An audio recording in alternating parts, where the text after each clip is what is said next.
الحمد لله رب العالمين والعاقبة للمتقين والصلاة والسلام على سيد الأنبياء والمرسلين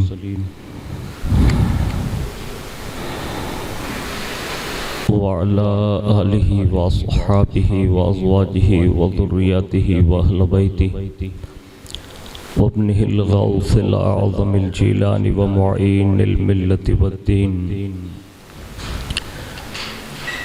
وشيخ الإسلام والمسلمين أعلى الحضرة الإمام أحمد رضا وعلى عباد الله الصالحين أجمعين أما بعد فأعوذ بالله من الشيطان الرجيم بسم الله الرحمن الرحيم فمن تبعني فإنه مني ومن عصاني فإنك غفور رحيم وقال إن تعذبهم فإنهم عبادك وإن تغفر لهم فإنك أنت العزيز الحكيم صدق الله مولانا العظيم وبلغنا رسوله النبي الأمين المختار الكريم ونحن على ذلك لمن الشاهدين والشاكرين والحمد لله رب العالمين۔ آئیے سب سے پہلے مذہب اہل سنت والجماعت یعنی کہ مسلک اعلیٰ حضرت کے قدیم دستور کے مطابق ہم سب کے آقا و مولا حضور سراپا نور سیدنا محمد رسول اللہ صلی اللہ تعالی علیہ وآلہ وسلم کی بارگاہ پر نور میں جی لگا کر درود پاک کی نظریں پیش کر لیں۔ اللہم صلی علی سیدنا مولانا محمد معدن الجود والکرم وعلا آلہ وصحابہ وبارک وسلم۔ صلاۃ و سلام علیک یا رسول اللہ صلی اللہ تعالی علیہ وآلہ وسلم۔ نبی اور آل نبی پر ایک بار اور محبت سے جی لگا کر درود پاک پڑھ لیں۔ اللہم صلی علی سیدنا مولانا محمد معدن الجود والکرم وعلی آلہ وصحابہ وبارک وسلم۔ صلاۃ و سلام علیک یا رسول اللہ صلی اللہ تعالی علیہ وآلہ وسلم۔ حصول برکت کے لیے ایک بار اور محبت سے جی لگا کر درود پاک۔ اللہم صلی علی سیدنا مولانا محمد معدن الجود والکرم وعلی آلہ وصحابہ وبارک وسلم۔ صلاۃ و سلام علیک یا رسول اللہ صلی اللہ تعالی علیہ وآلہ وسلم۔ دنیا فقاہت میں تیرا نام رہے گا، دنیا فقاہت میں تیرا نام رہے گا، نعمان تیرے نام سے اسلام رہے گا۔ اللہ رب العزت کی توفیق سے ہم اور آپ ماہ رجب المرجب شریف کی آخری جمعۃ المبارکہ اور آخری تاریخ میں حاضر ہیں۔ اللہ رب العزت ہم سب کی اس حاضری کو قبول فرمائیں اور آنے والے ماہ مبارک یعنی ماہ شعبان المعظم کی قدر و منزلت ہم سب کو نصیب فرمائیں۔ میں نے قرآن عظیم کی 2 آیت کریمہ آپ کے گوش گزار کرنے کی سعادت حاصل کی ہے۔ اس حوالے سے حضرت سیدنا امام اعظم ابو حنیفہ رضی اللہ تعالیٰ عنہ جو ہمارے اور آپ کے مقتدی ہیں، جن کی ہم اور آپ تقلید کرتے ہیں، اسی لیے ہم اپنے آپ کو مقلد کہتے ہیں، اور جو کسی امام کی تقلید نہیں کرتا اس کو غیر مقلد کہتے ہیں۔ تو ہمارے ذہن و قلوب میں یہ نام واضح طور پر رہنا چاہیے کہ کہ ہم جس بزرگ کی تقلید کرتے ہیں ان کا نام نعمان بن ثابت المعروف امام اعظم ابو حنیفہ رضی اللہ تعالی عنہ ہے۔ اس کے سوا چار بزرگ ایسے ہیں جس میں امام اعظم بھی شریک ہیں کہ جن کی تقلید کی جاتی ہے، جیسے حضرت سیدنا امام شافعی رضی اللہ تعالیٰ عنہ، حضرت سیدنا امام احمد بن حنبل رضی اللہ تعالیٰ عنہ، حضرت سیدنا امام مالک رضی اللہ تعالیٰ عنہ، اور چوتھے حضرت امام اعظم رضی اللہ تعالیٰ عنہ۔ یہ چار نفوس قدسیہ ہیں جن کی پوری دنیا میں تقلید کی جاتی ہیں، لیکن اکثریت اگر کسی امام کی تقلید کرتی ہے دنیا تو وہ حضرت امام اعظم رضی اللہ تعالیٰ عنہ کی ذات والا صفات ہیں۔ میں چند باتیں ان کی ذات والا صفات کے حوالے سے عرض کرنے کی سعادت حاصل کروں گا۔ اللہ اگر توفیق دے تو سوشل میڈیا کا دور ہے اور بڑی تیزی کے ساتھ ہمارے بزرگوں نے ان نفوس قدسیہ کی پوری ہسٹری جو ہے ریکارڈ کر کے یوٹیوب وغیرہ، اور اگر اب گوگل وغیرہ پر سرچ کریں گے تو آپ کو اہل سنت والجماعت کی طرف سے بے شمار مواد جو حقیقی معنوں میں سننے کے قابل ہیں، تاکہ ہمیں اور آپ کو ان نفوس قدسیہ کے حوالے سے کچھ مواد مل جائیں۔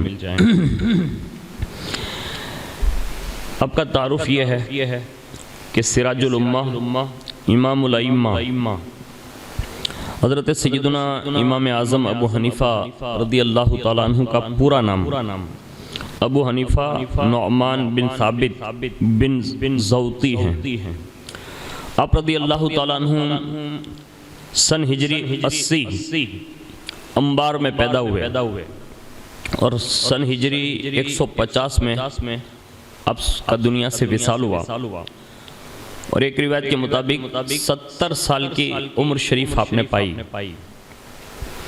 آپ رضی اللہ تعالیٰ عنہ کی ولادت باسعادت صحابہ کرام علیہم رضوان کے دور میں ہوئی، اور تابعین کے دور میں آپ رضی اللہ تعالیٰ عنہ اپنے زمانے کے سب سے بڑے فقیہوں میں شمار کیے جانے لگے، یعنی اتنی تیزی کے ساتھ اپنے فقاہت میں مہارت تامہ حاصل کر لی۔ حضرت سیدنا ابو بکر بن ثابت مورخ رحمت اللہ تعالیٰ علیہ فرماتے ہیں کہ حضرت سیدنا امام اعظم ابو حنیفہ رضی اللہ تعالیٰ عنہ کے دادا ابو ثابت نے حضرت سیدنا علی المرتضی کرم اللہ تعالی وجہہ الکریم کو 9 روز یعنی آتش پرستوں کے قومی تہوار کے دن ہدیے میں فالودہ پیش کیا، اور بعض نے یہ کہا ہے کہ وہ مہرجان یعنی آتش پرستوں کے سب سے بڑے قومی تہوار کا دن تھا جو انہوں نے اس وقت بارگاہ مولا کائنات رضی اللہ تعالیٰ عنہ میں خراج عقیدت پیش کیا تھا۔ اور ایک روایت ہے کہ فرماتے ہیں کہ حضرت سیدنا ثابت رضی اللہ تعالیٰ عنہ خود فرماتے ہیں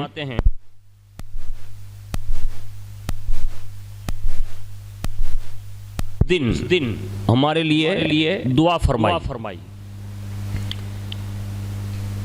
تو انہوں نے جو دعا فرمائی تو اللہ رب العزت نے ان کی برکتوں والی دعا ہمارے حق میں قبول فرما لی۔ یہ خاص مولا کائنات رضی اللہ تعالیٰ عنہ کی دعا کا اثر ہوا۔ حضرت سیدنا ضمیری رحمت اللہ تعالیٰ علیہ فرماتے ہیں کہ امام اعظم رضی اللہ تعالیٰ عنہ کی حیت و حالت، چہرہ، لباس، جوتے، خوشبو، یہ ساری چیزیں بہترین چیزوں میں سے ہوا کرتی تھی، اور اپنے پاس آنے والے ہر شخص کی آپ مدد فرمایا کرتے۔ یہ آپ کے اخلاق میں سے اور ہمدردی میں سے یہ بات لکھی ہے۔ اور اللہ رب العزت نے آپ کا قد جو ہے وہ درمیانہ، نہ زیادہ لمبا نہ زیادہ پست، تمام لوگوں سے زیادہ اچھا اور خوبصورت کلام فرماتے، یعنی بات چیت کرتے تو احسن انداز میں کلام فرماتے ہیں. اور اللہ رب العزت نے ان اوصاف کے ساتھ ساتھ آپ کو توکل اور یقین کی منزل، یعنی تقدیر پر راضی رہنا جس کو کہتے ہیں کہ جو اللہ نے لکھ دیا ہے وہ ہونے والا ہے، اس پر پورا یقین رکھنے والے آپ کی ذات والا صفات تھی. ایک بار آپ تشریف فرما تھے اور پورا ایک مجمع لگا ہوا تھا. اچانک آپ کی گود میں، یعنی ڈائریکٹ جس کو اپنی زبان میں کہتے ہیں کھولے میں، اوپر سے ایک سانپ گرا، اور جیسے ہی سانپ گرا تو سب لوگ بھاگ گئے. امام اعظم جس حیت میں تھے اسی حیت میں بالکل نہ ادھر ادھر ہوئے، نہ کوئی شور کیا، نہ اٹھے نہ بھاگے، اسی طرح بیٹھے رہے، یہاں تک کہ آپ نے خود ہی اس سانپ کو لیا اور سائیڈ میں مطلب ہٹا دیا. لوگ جب واپس آئے اور کہا کہ آپ کو ڈر نہیں لگا، تو آپ نے فرمایا تھا وہ بھی بغیر اذن الہی کے کچھ نہیں کرتا. یعنی جو سانپ گرا تھا تو آپ کے یقین اور توکل میں بھی کوئی فرق ذرہ برابر نہ آیا. حضرت ابو نعیم فرمایا کرتے تھے کہ امام اعظم رضی اللہ تعالیٰ عنہ بڑے خوبصورت چہرے، ستھرے کپڑوں والے، اچھی خوشبو والے، اور سب سے زیادہ کرم کرنے والے اور اپنے بھائیوں کی مدد فرمانے والے تھے. اور آپ رضی اللہ تعالیٰ عنہ بہت بڑے عابد، زاہد، متقی، پرہیزگار، اللہ کی معرفت کے ساتھ ساتھ خوف الہی اور اپنے علم سے ہمیشہ اللہ کی رضا تلاش کرنے والے تھے. اللہ رب العزت نے ان تمام اوصاف سے امام اعظم رضی اللہ تعالیٰ عنہ کو مزین فرمایا. آگے حضرت عبداللہ ابن مبارک فرماتے ہیں کہ حضرت سیدنا امام اعظم رضی اللہ تعالیٰ عنہ بڑی کثرت کے ساتھ نوافل پڑھتے، یعنی نفل نماز پڑھتے اور با مروت تھے. حضرت سیدنا حماد ابن سلیمان رحمۃ اللہ تعالیٰ علیہ فرماتے ہیں کہ امام اعظم ابو حنیفہ رضی اللہ تعالیٰ عنہ ساری رات بیدار رہ کر پوری رات گزارتے. حضرت سیدنا علی ابن یزید صدائی فرماتے ہیں کہ میں نے امام اعظم کو دیکھا کہ جب بھی ماہ رمضان شریف آتا تو ماہ رمضان میں آپ روزانہ ایک رات میں اور دن میں ایک قرآن فرماتے، یعنی ٹوٹل 60 مرتبہ قرآن عظیم ختم فرماتے. یہ آپ کی عبادت اور ریاضت میں ماہ رمضان میں یہ بات ہوتی. حضرت سیدنا ابو جویریہ رحمۃ اللہ تعالیٰ علیہ فرماتے ہیں کہ میں نے حضرت سیدنا حماد بن سلیمان، حضرت سیدنا علقمہ بن مرثد، حضرت سیدنا محارب بن دثار، حضرت سیدنا عون بن عبداللہ، بڑے بڑے بزرگوں کی میں نے صحبت اختیار کی اور امام اعظم کی صحبت میں بھی رہا. لیکن ان 4-5 بزرگوں میں سب سے زیادہ رات کا عبادت کا کوئی پہلو میں نے اگر کسی کی زندگی میں دیکھا اور شب بیداری کرتے ہوئے دیکھا تو وہ حضرت امام اعظم رضی اللہ تعالیٰ عنہ کو دیکھا. یعنی ہمیشہ آپ نے شب بیداری فرمائی. وہ کہتے ہیں کہ میں کم و بیش حضرت امام اعظم رضی اللہ تعالیٰ عنہ کی بارگاہ میں 6 ماہ تک رکا رہا، لیکن آپ فرماتے ہیں کہ میں نے کبھی بھی رات میں امام اعظم کو سوتے ہوئے نہیں دیکھا، ہمیشہ اللہ کی عبادت میں دیکھا. یہ ہم جن کی تقلید کرتے ہیں یہ ان کی زندگی کی راتیں ہیں. آج ہمیں اور آپ کو بھی چاہیے کہ ہم کما حق ہو اتنی تو زیادہ رات بھر عبادت نہیں کر سکتے، لیکن کم از کم اللہ اگر توفیق دے تو رات میں عشاء کی نماز ضرور پڑھ کے سویا کریں، تاکہ اللہ رب العزت اس نماز کی برکت سے تمہیں سکون کی نیند بھی عطا فرمائے گا، اور اللہ اگر توفیق دے صبح اٹھ کے فجر کی نماز پڑھی تو اللہ اس کی برکت سے روزیاں بھی نصیب فرمائے گا. تو یہ امام اعظم رضی اللہ تعالیٰ عنہ کی زندگی کا اصول رہا. آگے فرماتے ہیں کہ ایک مرتبہ آپ کہیں تشریف لے جا رہے تھے بازار میں سے، اچانک آپ کے بارے میں کسی نے کہہ دیا، کہا یہ آدھی رات تک جاگا کرتے ہیں، ایسا کہہ دیا. تو آپ فرماتے ہیں کہ اسی دن سے آپ نے آدھی رات تک عبادت کرنا شروع کر دی. اور آگے بڑھے تو کسی دن کسی نے کہا کہ یہ وہ بندہ ہے جو پوری رات جاگا کرتے ہیں، یعنی پوری رات عبادت کرتے ہیں. بس یہ جملہ کہا، آپ فرماتے ہیں کہ اسی دن سے میں نے پوری رات جگنا شروع کر دیا، یہاں تک کہ لوگوں نے پوچھا کہ اس کی وجہ کیا ہے، تو فرمایا کہ مجھے اللہ تعالیٰ سے حیا آئی کہ اس عبادت کے ساتھ میری تعریف کی جا رہی تھی جو میں نہیں کرتا تھا. یعنی پوری رات نہیں جگتا تھا، پھر بھی لوگوں نے یہ کہا تو مجھے اللہ سے حیا آئی، اس لیے میں نے پوری رات عبادت کرنا شروع کر دی۔ یعنی ان کے جذبات یہ ہوتے تھے کہ لوگوں میں جو بات مشہور ہو جاتی وہ اس پر عمل پیرا ہو جاتے۔ آج ہماری اور آپ کی سچویشن الگ ہے کہ ہم جو مشہور نہیں ہوتے جس معاملے میں، وہ ہم اور آپ خود سے ظاہر کرانا چاہتے ہیں، حالانکہ ہماری اور آپ کے پاس کوئی ایسی پونجی نہیں ہے کہ جس کے ذریعے لوگوں کی زبان پر ہمارا نام تک آئے۔ اس لیے ہمیں اور آپ کو اس معاملے میں غور کرنا چاہیے۔ اللہ رب العزت نے آپ کو زہد اور تقوی سے بڑے مرتبے پر فائز فرمایا تھا، یہاں تک کہ آپ کا دور بنو امیہ کے خلیفہ لوگوں کا دور گزرا، یعنی بادشاہوں کا، اور خلیفہ لوگ بڑی تیزی کے ساتھ نیکوکار لوگوں پر قبضہ جماتے اور ان کو اپنے قبضے میں انڈر میں لا کر ان کو حکومت کا نگراں بنانے کی وہ کوشش کرتے، اور یہ دور امام اعظم رضی اللہ تعالیٰ عنہ نے بھی قریب کا دیکھا بنو امیہ کا۔ تو روایت میں لکھا ہے کہ امام اعظم رضی اللہ تعالیٰ عنہ کو خلیفہ وقت نے بلایا، ابو جعفر نے، اور کہا کہ آپ کو قضا کا یہ عہدہ قبول کرنا ہوگا۔ آپ نے فرمایا کہ یہ کام مجھ سے نہیں ہوگا۔ تو کسی نے لکھا ہے کہ اس دن ابو جعفر نے قسم کھائی اور کہا کہ میں ضرور بھی ضرور، اگر ابو حنیفہ نے یہ عہدہ قبول نہ کیا تو میں اسے 100 کوڑے مرواؤں گا۔ جب امام اعظم سے کسی نے کہا کہ خلیفہ نے قسم کھائی ابو جعفر نے، تو آپ نے فرمایا میں بھی قسم کھاتا ہوں، میں اس کا زیادہ حقدار ہوں کہ وہ 100 کوڑے اگر مارے گا یا نہیں مارے گا، لیکن میں اس کا عہدہ قبول نہیں کروں گا۔ یعنی آپ نے دنیا کی اس حکمرانی کو جو ہے اپنے جوتوں کی نوک پر رکھا اور عہدہ قبول نہیں کیا۔ ایک روایت یہ ملتی ہے کہ خلیفہ ابو جعفر نے امام اعظم کو بھی، حضرت سفیان ثوری کو بھی، حضرت سیدنا شریک رضوان اللہ تعالی علیہم اجمعین، ان تینوں کو بلوایا اور تینوں تشریف لے گئے۔ تو اس نے حضرت امام سفیان ثوری سے کہا کہ بصرہ کے عہدہ قضا آپ سنبھال لیں۔ حضرت شریک سے کہا کہ وہ کوفہ میں قضا کا عہدہ سنبھالیں۔ امام اعظم سے کہا کہ میرے شہر اور اس کے قرب و جوار میں جو قضا کا منصب ہے، یعنی جج کا منصب، وہ آپ سنبھالیں اور یہ فیصلے تینوں آپ کریں گے۔ جب یہ تینوں شخصیتوں نے سنا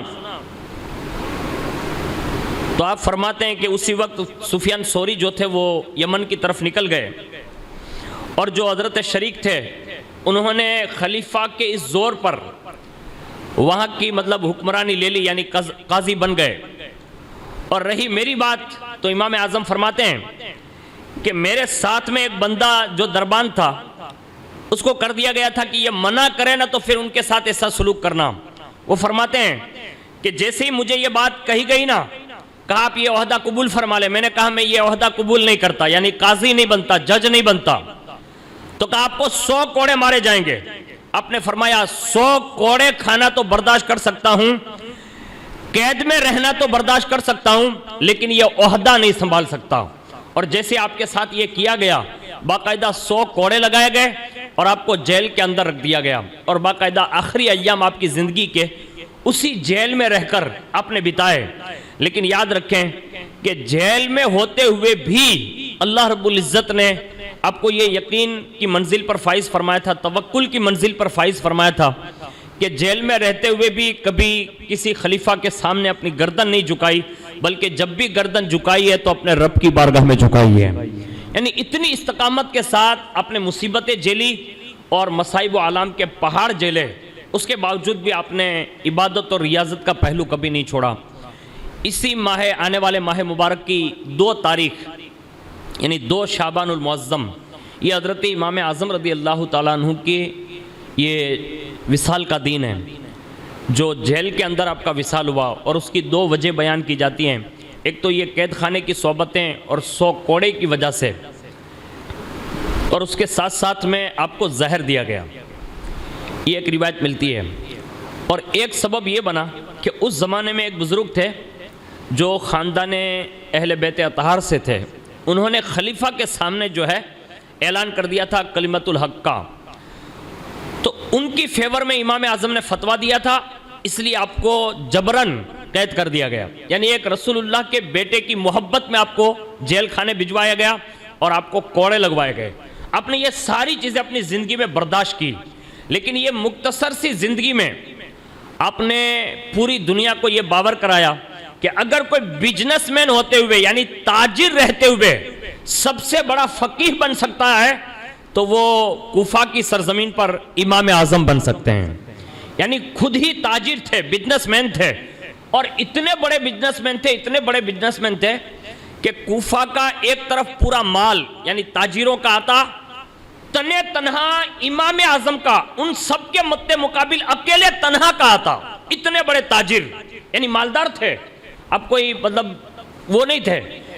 اتنا بڑا مال ہونے کے باوجود بھی اب فرماتے کہ بقول مولا کائنات کہ گھر میں کم از کم 4000 درہم کی ضرورت تھی میرے یعنی امام اعظم کے, لیکن پھر بھی اتنا بڑا بزنس اس لیے کرتا تھا تاکہ امت کے لیے مدارس, علماء اور محدثین اور مفسرین کی خدمت کی جائیں. یعنی 4000 روپیہ میں نکال لیتا درہم اس زمانے کے, اور باقی سارا کا سارا بصرہ, کوفہ, شام, مدینہ, مکہ, جہاں جہاں میں نے اپنے بزرگوں سے پڑھا تھا نا, سارا پیسہ ان کو پہنچاتا.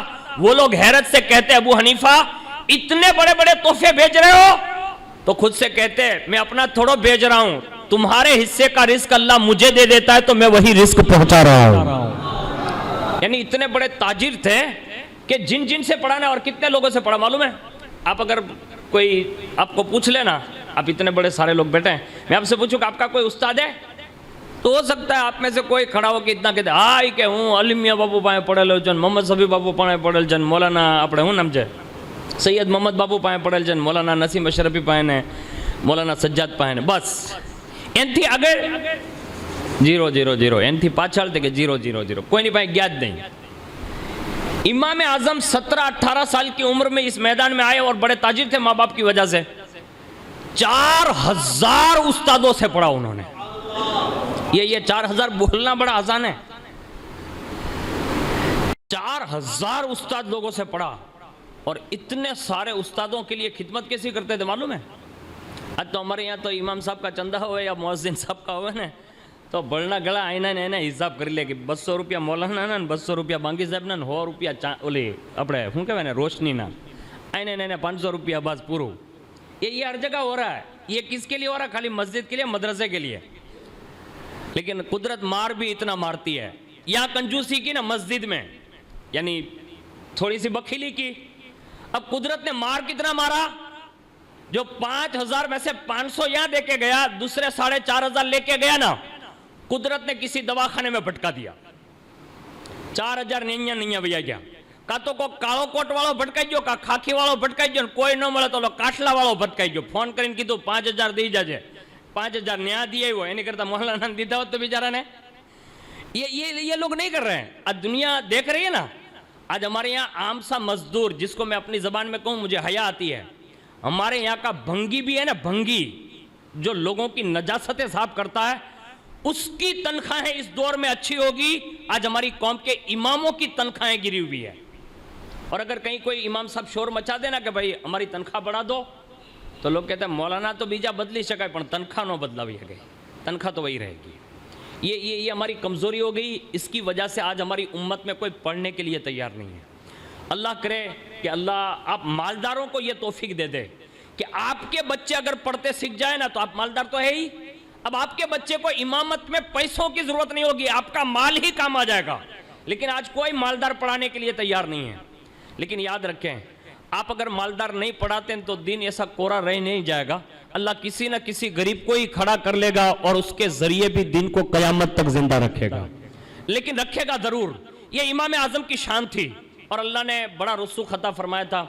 اور یہ صرف علماء اور خاص لوگوں کی نہیں, بلکہ عام لوگوں کی بھی اتنی مدد فرماتے تھے. آج ہماری یہ مدد بھی کم ہو گئی. آج ہم لوگوں کے لیے ہم باہر ہی نہیں آتے ہیں. اتنے سارے لوگ بیٹھے, اس میں کون لاکھوں پتی ہیں کوئی بتا نہیں سکتا, کون کروڑ پتی یہ کوئی نہیں بتا سکتا, کون خرب پتی یہ بھی نہیں بتا سکتا. آپ کہیں گے مولانا ارب پتی, خرب پتی, کروڑ پتی آما کوئی ہے؟ ہاں, آج مسجد میں بیٹھا بیٹھا مانسو لاکھوں پتی, کروڑوں پتی, خرب پتی ہے.